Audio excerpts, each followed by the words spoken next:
Railway station पर फौजी भूत और चुड़ैल की राखी। रात के 2 बजे रायगढ़ नाम के स्टेशन पर आशा नाम की औरत अकेले अपने पति नीरज और बेटे के साथ अपनी ट्रेन का इंतजार है, क्योंकि ट्रेन 6 घंटे लेट चल रही थी। इसलिए ट्रेन का इंतजार करते करते वो सब सो जाते हैं। ट्रेन पर सिर्फ आशा अपने पति और बच्चे के साथ अकेली हो और ज्यादा रात होने की वजह से सारी दुकानें भी बंद हो जाती हैं। पर तभी बच्चे की आंख खुलती है और वो चुड़ैल को राखी लेकर घूमते। भाई, तुम कहाँ हो? देखो, तुम्हारी छोटी तुम्हें कब से ढूंढ रही है। कल राखी है, क्या इस बार भी तुम अपनी बहन से राखी नहीं बंधवाओगे? बेटा, क्या तुमने यहाँ किसी फौजी अंकल को देखा है? नहीं। क्या तुम अपने परिवार के साथ यहाँ सो रहे हो और तुमने यहाँ किसी फौजी को नहीं देखा? झूठ बोल रहे हो मुझसे। बच्चे की बात सुनकर चुड़ैल को गुस्सा आ जाता है और वो उसे और डराने लगती है। बच्चा पहले से ही डरा होता है, पर चुड़ैल की ये बात सुनकर वो और भी ज्यादा डर जाता है और डर से अपनी आंखें बंद कर लेता है और जोर जोर से चिल्लाने लगता है। बच्चे की आवाज सुनकर आशा और नीरज की आंखें खुल जाती हैं। क्या हुआ बेटा, तुम इतनी जोर से क्यों चिल्लाए?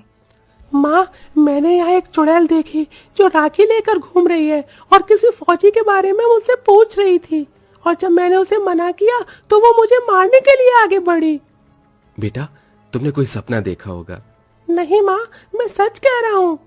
मैंने कहा था तुमसे, वो पागल अंजलि मरने के बाद भी राखी लेकर यहीं घूम रही है, अपने भाई को राखी बांधने के लिए। इसीलिए बोल रही थी मैं तुम्हें कि इस स्टेशन से ना जाकर कोई दूसरा स्टेशन ले लेते हैं, पर तुम्हें तो यहीं से जाना होता है। पता नहीं तुम मेरी कभी सुनते क्यों नहीं हो। अरे इतना नाराज क्यों हो रही हो?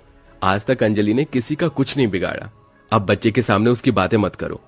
ट्रेन बहुत ज्यादा लेट है, मेरी मानो तो अभी मौका है, यहाँ से दूसरे स्टेशन चलते हैं, वहां से हम अपनी ट्रेन पकड़ लेंगे। मैं अपने बच्चे को इस तरह से डरा सहमा नहीं देख सकती, और वैसे भी मुझे चुड़ैल पर जरा भी भरोसा नहीं है।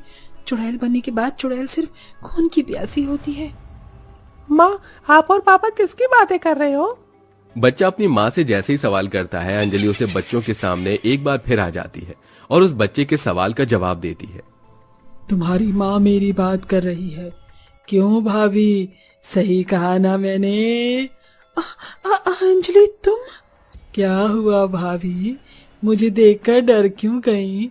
मुझे इस स्टेशन पर जितना इंतजार अपने भाई का है, उससे कहीं ज्यादा इंतजार आपका था।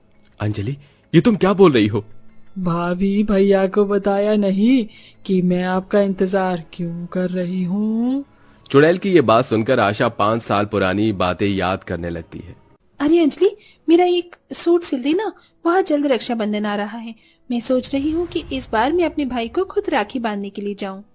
भाभी, अगर ऐसी बात ही तो कुछ दिन पहले सूट दे देती। 3 दिन बाद ही तो रक्षाबंधन है, और तुम तो जानती हो इस बार मैं रक्षाबंधन पर रायगढ़ स्टेशन जा रही हूँ। कुछ देर के लिए ही सही, पर मेरे भाई की ट्रेन वहाँ से गुजरती हुई 5 मिनट के लिए वहाँ रुकेगी, और मैंने सोचा है कि इस बार मैं राखी न भिजवाकर खुद स्टेशन पर जाकर अपने भाई को राखी बांधूं। हाँ, तो अभी तेरे पास 3 दिन बाकी हैं, तो 2 दिन में मेरा सूट तैयार कर दे, और तीसरे दिन तो स्टेशन पर जाकर अपने भाई से मिलाना। मैंने कौन सा रोका है? अच्छा ठीक है भाभी, दे दो। आशा अपना सूट अंजलि को देकर वहां से चली जाती है। अंजलि एक टेलर थी और उसने अपनी छोटी सी दुकान खोल रखी थी। गांव के सभी लोग अंजलि के ही पास अपने कपड़े सिलवाते थे। अंजलि का भाई विक्की फौज में था। पिछले 2 साल से अंजलि ने अपने भाई को राखी नहीं बांधी थी, इसलिए वो इस राखी अपने भाई को राखी बांधने के लिए बड़ी ही बेताब थी। और अब देखते ही देखते राखी का दिन आ जाता है और अंजलि तैयार होकर रात को हाथों में राखी लेकर निकलने लगती है कि तभी वहां आशा आती है। अरे अंजलि, कहाँ जा रही हो? हाँ भाभी, बताया था ना आपको कि भैया की शिफ्टिंग हो रही है, तो वो किसी दूसरे शहर जा रहे हैं और उनकी गाड़ी रायगढ़ स्टेशन से होकर जा रही है। वहाँ पर 5 मिनट रुकेगी ट्रेन, और इसी 5 मिनट में मैं अपने भाई को राखी बांधूंगी। अच्छा, मुझे तुमसे एक बात करनी थी। अगर तेरे पास समय है तो क्या हम थोड़ी सी बात कर ले? हाँ भाभी, अभी मेरे पास बहुत समय है, आप जल्दी से बताओ क्या बात करनी है। अंजलि, मेरी एक बहन है, वो लंगड़ी है, इसलिए उसका कहीं रिश्ता नहीं हो रहा, और तेरे तो माँ बाप भी नहीं है। तुझे तो एक भाभी की जरूरत है। तू अपने फौजी भाई की शादी मेरी बहन से करवा दे। भाभी, ये आप कैसी बातें कर रही हो? आपको पता है ना मेरे भाई का रिश्ता 2 साल पहले ही लग चुका है। वो तो भैया को छुट्टी नहीं मिल रही, इसलिए शादी नहीं हो रही, वरना अब तक मेरी भाभी इस घर में आ चुकी होती। माफ करना मुझे, पर मैं अपने भाई की शादी आपकी बहन से नहीं करवा सकती। क्यों नहीं करवा सकती? क्योंकि मेरी बहन लंगड़ी है? नहीं भाभी, आप गलत समझ रही हैं, ऐसा कुछ नहीं है। आप प्लीज मुझे जाने दो, मुझे लेट हो रहा है।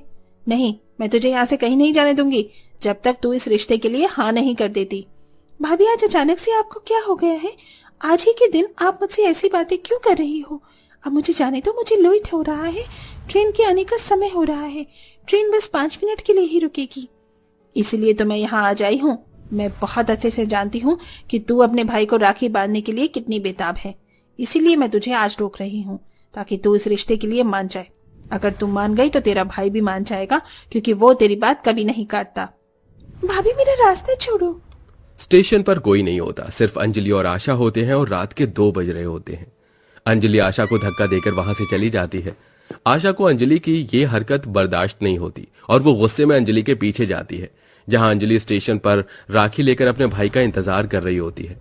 गुस्से में जलती आशा अंजलि को ट्रेन के आगे धक्का दे देती है और बेचारी अंजलि की वहीं मौत हो जाती है। और आशा गांव में जाकर सभी से झूठ कहती है कि अंजलि ने खुदकुशी कर ली। कुछ याद आया भाभी? आपकी वजह से उस दिन मैं अपने भाई को राखी नहीं बांध पाई।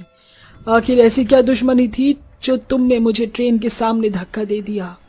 आशा, अंजलि की जान उस दिन तुमने ली थी? इसका मतलब उस दिन तुमने गांव वालों को जो बताया वो सब झूठ था? हाँ, मैंने अंजलि की जान ली, पर मेरा इरादा उसे मारने का नहीं था। पर जब उसने मेरी बहन के लिए अपने भाई का रिश्ता ठुकराया तो पता नहीं मुझे क्या हो गया। गुस्से में आकर मैंने वो करा जो मुझे नहीं करना चाहिए था। मुझे माफ कर दो अंजलि। तुमने सोच भी कैसे लिया कि मैं तुम्हें माफ कर दूंगी? मैं तुम्हारी जान उसी तरह लूंगी जैसे तुमने मेरे ली थी। बस एक बार मैं अपने भाई को राखी बांध दूं। अंजलि, आज रक्षाबंधन है। पिछले कई सालों से मैंने भी अपने भाई को राखी नहीं बांधी है। बहुत दिनों के बाद मैं अपने भाई को राखी बांधने के लिए जा रही हूँ। मुझे मेरे भाई को राखी बांधने दो। इतना बोलकर आशा अंजलि के सामने हाथ जोड़कर अपनी जान की भीख मांगने लगती है। पर तभी एक ट्रेन वहां रुकती है और उस ट्रेन में से एक भूत उतरता है, जो अंजलि को आवाज देकर स्टेशन पर उसे ढूंढने लगता है। छोटी, तू कहाँ है? देख, तेरा भाई तुझसे राखी बंधवाने आया है। तुझे याद है ना कि गाड़ी सिर्फ स्टेशन पर 5 मिनट के लिए रुकेगी। उस भूत को स्टेशन पर देख वहां खड़े सभी लोग डर जाते हैं, क्योंकि वो भूत कोई और नहीं बल्कि अंजलि का भाई था। चुड़ैल अपने भूत भाई को देखकर हैरान हो जाती है और उसे रोककर उसके गले लग जाती है। रोते हुए उससे उसकी मौत की वजह पूछती है। भैया, तुम भूत कैसे बन गए? तुम्हारे साथ क्या हुआ? अंजलि मेरी बहन, आखिर तू मुझे मिल ही गई। उस दिन जब ट्रेन यहाँ आई और मैं स्टेशन से उतरा तो मैंने यहाँ लोगों की भीड़ देखी। भीड़ देखकर जब मैं यहाँ आया तो मैंने देखा कि तेरी लाश स्टेशन पर पड़ी है। तेरी लाश को देखकर मेरे पैरों तले जमीन खिसक गई। मैं राखी वाले दिन तेरी मौत का सदमा बर्दाश्त नहीं कर पाया और मुझे हार्ट अटैक आ गया और मैंने भी वहीं दम तोड़ दिया। बस तब से ही मैं हर साल राखी पर इसी स्टेशन उसी ट्रेन में आता हूँ।